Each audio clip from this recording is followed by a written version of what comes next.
Time of the year again, it's the ASSAP conference down at the University of Bath. Or is that Bath? That means road trip. Sausage egg McMuffin is down, it tastes good. I'm fueled up, I'm probably not going to eat again now until tonight, which is fantastic, right? Saves on the old De Niro. But snacks notwithstanding. So, it's, according to the Google Maps, it's 4 hours and 23 minutes.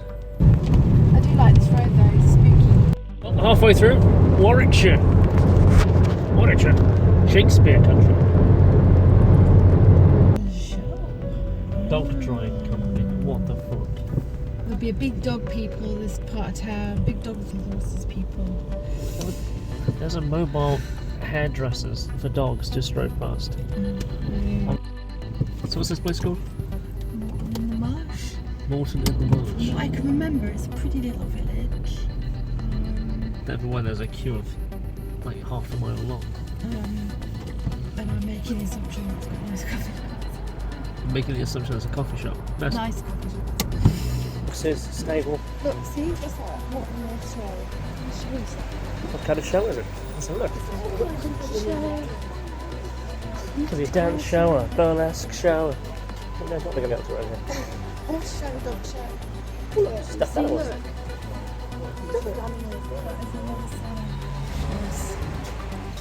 I've just been penalised for 2 coffees and a sandwich. Paid £13.50 for it. Jeez. Small. He's clearly edging his way forward. He's not having it. Me moving in. No. Tiny penis, big car. Possibly. Tiny penis, big car. How about that? Big ego. He's like, get back, bitch. Do not move. How all good horror movies start. We're here. We're home for the next 3 days. Got a funky, got ensuite, got mirrors, got TV, got a funky bed. We're all good. Most importantly, coffee. Always. When you bring your own coffee, because you're never quite sure what kind of coffee you're going to get in your hotel room, so you bring your own. Ranked 7. So we're going to venture out onto the town on this Friday evening here in Bath.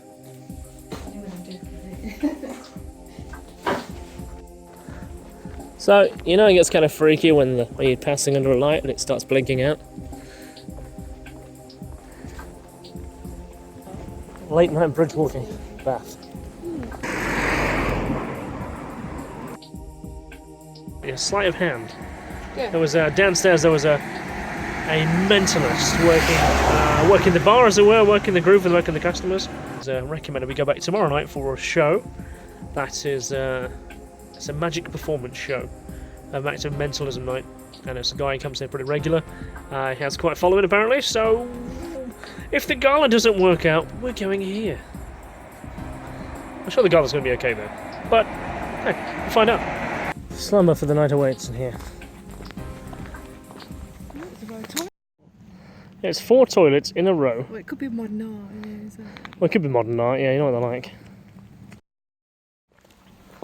Campus is unusually quiet. But then again, because there's no students here. Mwah.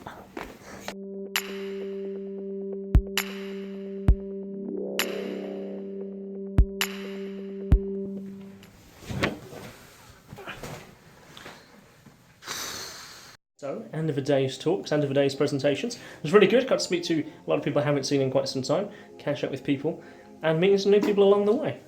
Got a copy of The Frighteners, signed by Mr. Laws himself, much appreciated, thank you very much. So, off to gala dinner, hence the reason there's a bit of a scrub up tonight. I scrub up rather well. Program. I got the programme out here because I'll So the first. insult somebody if I don't get his name. Alright, so I guess the interesting, we're at a completely different end of the university to everyone else, right? Everyone else is in the east block, because we're in the west block. Because these things happen. And then we found the conference room So we eventually. found the conference room, and so the first speaker was Alan Murdy, Powers of Evil. It's good. It was really interesting. It was an opening salvo of what to expect for the weekend, I thought. there was a lot of things that, I guess, as a re-evaluation of the books of Colin Wilson, wasn't it? Yeah. And that really tied in really nicely to John Fraser's talk that came a little bit later about the Black Monk of Pontefract. So my probably favourite talk of the day was Hannah, who I've been talking to this evening quite a lot, Global Ghost Law, because I liked how she kind of ran through different spirits around the world, which I thought was good. Yeah, that was really interesting, yeah. And I like the sociological, anthropological take on things. Then we had a break. Then we had, including the Black Monk of Pontefract. Yeah, that really tied into the first one. I thought he was a bit of a geek, but he was not. No, but he was like, he was talking about whether it was useful to do scientific investigation. Yes, the way that it's being done. And how breaking it down, and in particular cases where often misunderstanding has happened about a certain building, and how buildings have changed their use over time, and therefore looking back at the history of a particular building, it might have a completely different history to what's being recorded in the ghost history. But I'm quite fascinated with the question of somebody who doesn't really believe it, why they pursue it. Yeah. So that's good questions. And Whisper was good. Yeah, I was. His name I always get wrong, Whisper.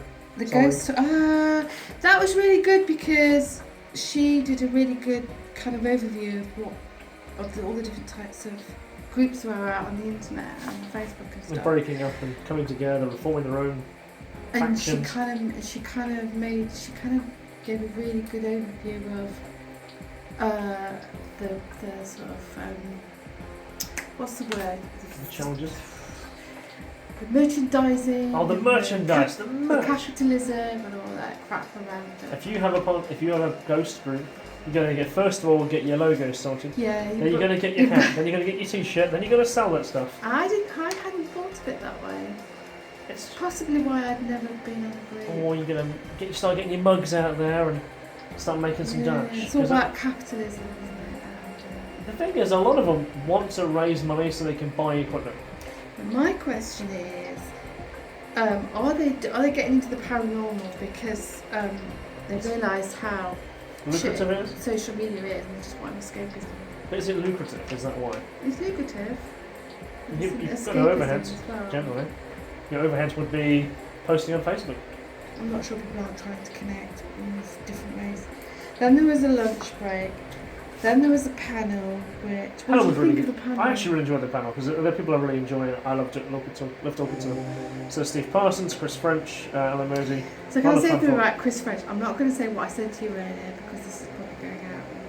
But I had a bit of a problem with him on TV. Well, it's because I think he explained that without actually directly answering your question. And, how television is edited generally for the show that it is. So how to have the wrong impression of someone on TV and then you meet them in real life and they actually is quite cool. Yeah. And he likes dogs, so obviously he likes him. So I've changed my opinion about him. So we didn't see Jamie Farron's talk, although I guess that was covered in the guest tonight room, which was Alan Murdy who gave the talk. So we kind of almost had that David Farron overhaul as well. Everyone liked my question about mental health.